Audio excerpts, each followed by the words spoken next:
is Angola? Angola lies on the west coast of southern Africa and is bathed by the Atlantic Ocean. It covers an area of more than 1,200,000 square kilometers. The country is divided into 18 provinces, and its capital is the city of Luanda. It also shares a 4,000-kilometer border with the Republic of Congo, the Democratic Republic of Congo, Zambia, and Namibia. The highest geographical point is Mount Moko, standing at 2,620 meters high, situated in the central province of Huambo. Angola owns one of the greatest hydrographical networks in the whole Africa, and its main rivers are the Kwanza, Zaire, Kunene, and Kabango.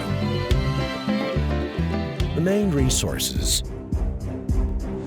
Oil is still the main force of the Angolan economy, besides the production of diamonds, metals, agriculture, and cattle raising.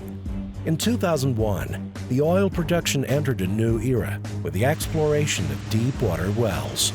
With this, the country will increase its production to over 1 million barrels of oil per day.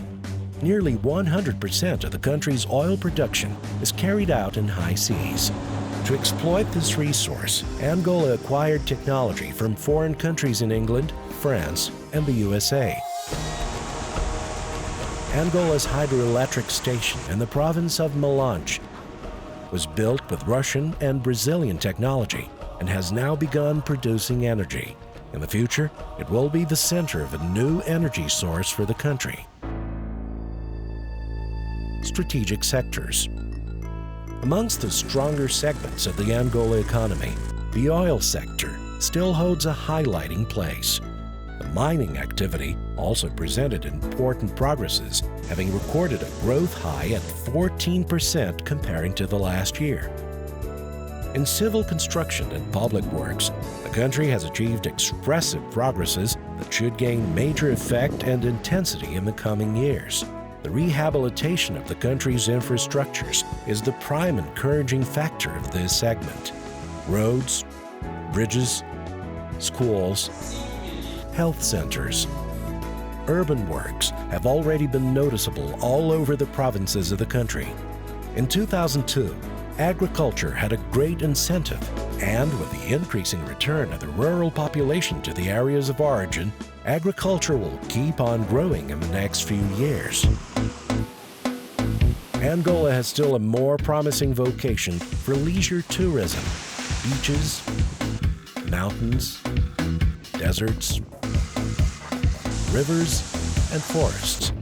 Nature's diversity and its culture as well turn the country into a privileged touristic destination.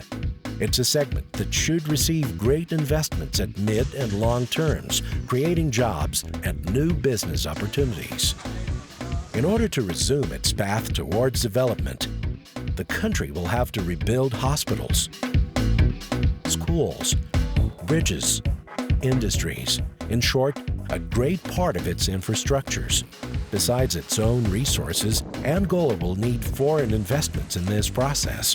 The country's natural resources, the government's economic refunds, and the determination of the Angolan people show clearly that these investments will produce great results in the near future.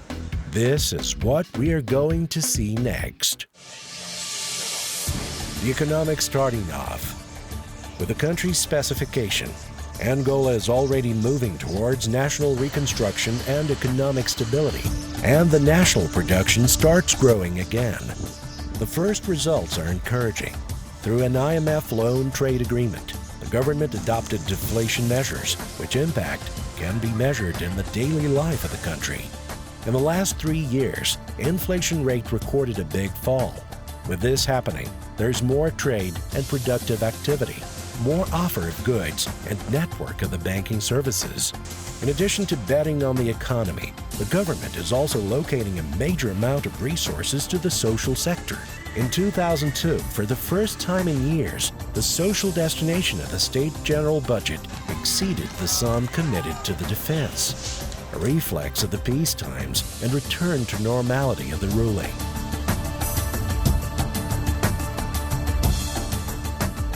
On the other hand, the government is increasing its capacity of investment for fighting illegal trade that so much damaged the country's economy.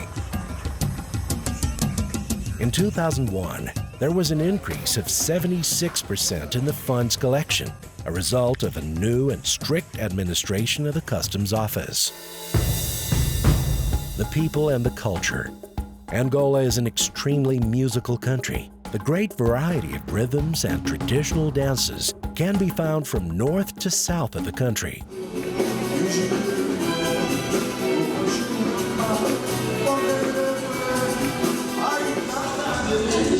Samba is the most common rhythm and has given birth to great national artists. Amongst the younger people, other musical manifestations have now appeared, mixing traditional music with modern rhythms like rap, for example. Artwork, from modern paintings to traditional sculptures, are another feature. The Thinker, a sculpture of Chokwe origin, is considered to be the symbol of culture in Angola. As with music and sculpture, the country has a rich literary tradition. Natural beauty. It isn't a mere accident that Angola is beginning to be discovered by foreign tourists. The Serra da Leba, the Tundavala, the Namibe Desert,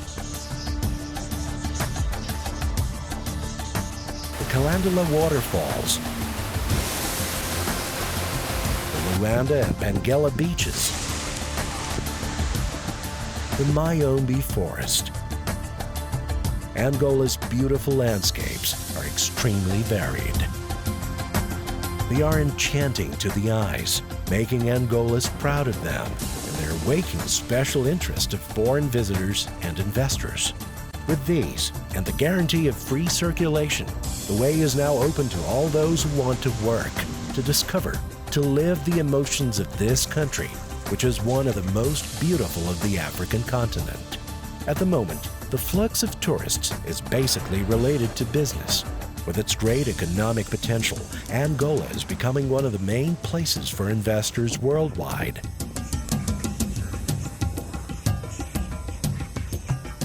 Within a few years from now, tourism will become one of the country's main economic activities.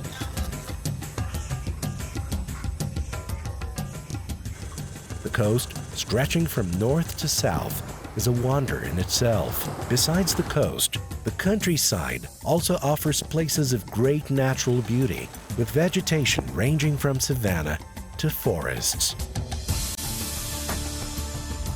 This is but a short summary of this nation. There's much more to see, read, listen to, and talk about. But to know more about this country, best thing is to visit it.